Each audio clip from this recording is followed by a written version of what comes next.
And welcome back to A Closer Look. My guest is State Representative David Houck, Republican from Greene County. And we were talking about a lot of the issues that you all are going to be discussing, but one of the bills that you're working on that's going to be coming up in January with Governor Haslam is the bill with the Families First program.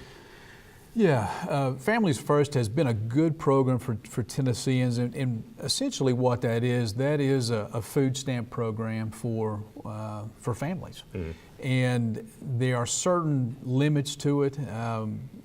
You have to have certain financial, be in a financial position and number of children and all. So it's not a substantial amount of money. It can be less than $200 a year. Saying that, if a family needs that program, then we're going to work with them to try to get that family back on their feet again. Much like other social programs, Families First should not be a program that is set up for someone's lifetime. It's only a program that should be in place until that individual and that family get back on their feet again. Saying that, unfortunately, there's been some fraud within the system over the last several years, and the way these cards work now, largely distributed with federal funds, but they'll come in like a debit card type form, and then they're loaded with a certain amount of money, whatever benefits that individual is entitled to. And then they'll use those for groceries and to feed their family is what they're supposed to be used for. Unfortunately, there's been rampant fraud within the Families First program, and our Department of Human Services, finally we've recognized some problems. You've got folks that are hopefully legitimately, there may be folks that will lose their card and have to have it replaced. You've got some folks that are abusing the system and are losing cards over and over and over again, multiple times, dozens of times. And unfortunately, what's occurring before those dollars can get wiped out from a particular card and a new card issued, that card can be sold for drugs, can be sold for cash.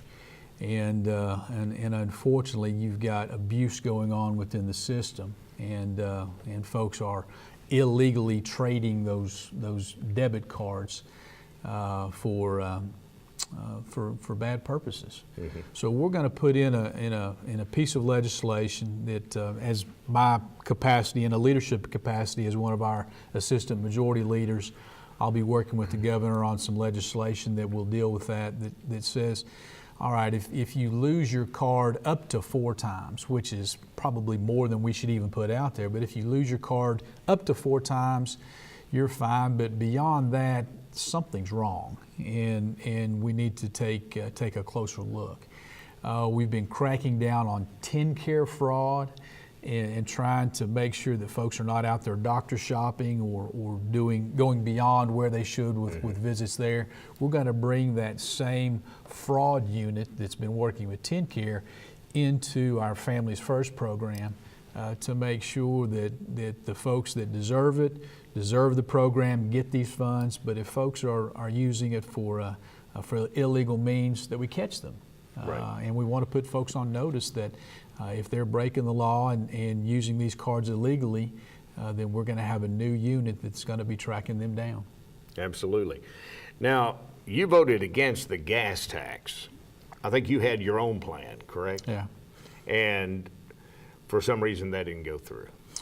I did. And we're in a unique situation in Tennessee, as I stated earlier, where we've seen some record surpluses that have come into the state of Tennessee.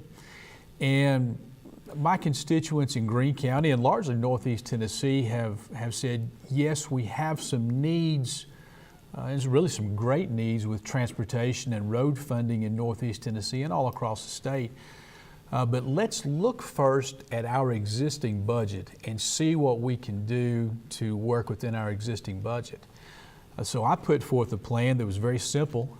It only took 0.25% of the general sales tax, transferred that over to the road fund, and accomplished everything that the Department of Transportation was looking for in terms of the billions of dollars that we've heard that we have needs for road funding. Simple, and it worked. Differences of opinions came about, as with anything. But it's important to note that myself and all of my colleagues, 37 of my colleagues out of 99 in the House that voted in favor of what became the Hawk Plan, that simple transfer of sales taxes, still support improved infrastructure in Tennessee. There's not one person in the state of Tennessee in the legislature who voted against improving our roads, and that's important to note. So I put forth the plan. What happened in the meantime, the Improve Act became what I've called a shell game. You started raising the gasoline tax in order to lower this tax and lower this tax, and you raised this tax and lowered this tax. And it became so convoluted that no one really knew what it was going to do. Folks just said, trust us, it's going to do this. Well, my simple plan of living within our existing budget, taking 0.25% of sales tax and moving it over to here, would have done the exact same thing. And you don't have to move this fund to move this fund to move this fund to move this fund. It's just simple, clean, straightforward. And it's reflective of what we are experiencing as a state. The same amount of tax dollars are going to come in, but this just shows that we're living within our existing budget to fund our priorities in roads. And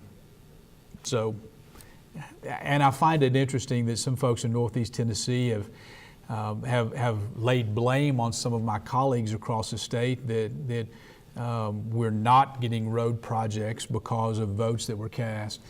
Well, if a road project was going to be a priority of this particular administration, and Governor Haslam has been a good governor, he's been a good friend of mine, but Governor Haslam had 6 years to fund those priorities in his first 6 budgets. Why wait until year 7 and wait on a legislative initiative to fund some of these priorities? If these were roads important to Governor Haslam, then those roads should have been funded within those first 6 years of the governor's administration. With the funding from this increase, how much actually goes into the transportation, more money into the transportation? When you look at state, cities, and counties, we're looking at roughly $300 million a year going into road and bridge projects. A little over 2/3 of that is going to be at a state level, which will come back to local projects. And then a little less than 1/3 of that is going to be going into county budgets as well as city budgets. An area where some cities are going to have some challenges. Actually, some cities' budgets are going to be decreased, I'll reiterate that, decreased by the Improve Act because a haul tax repeal, a percent taken or several percent gradually taken off the haul tax will be taken away and then will be shifted toward transportation funding in the increase in the gas tax. So some city governments actually are going backwards in terms of what funds they'll be seeing and receiving on this particular initiative. County governments are going to be in pretty good shape. County governments, and also through something we did with the budget late back in April and May, there's more funds coming into county governments for county road projects as well. But cities are if they're lucky, they're going to be even. More likely than not, they're going backwards just a little bit under this current plan. Now, with the Green Valley issue, of course, moving all those folks into separate housing, do you have a plan that you would like to see that facility utilized for? Well, the closure of Green Valley certainly was a concern of mine. We've been working through the court system for decades now on how do we best care for our individuals with intellectual and developmental disabilities. Right. And I felt like having Green Valley open as an option was very important. So we tried to keep Green Valley open as long as we could.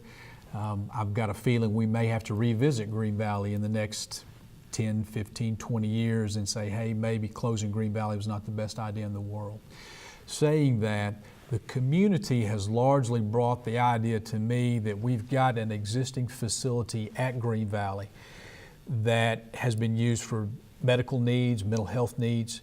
Why not try to present that facility as a way to help our veterans? Folks not only in Greene County but all of Northeast Tennessee have said that would be a great place to help better serve our veterans, both with medical needs, mental health needs, housing if needed. There's several cottages and pods on site at Green Valley that would be perfect for our Veterans Administration.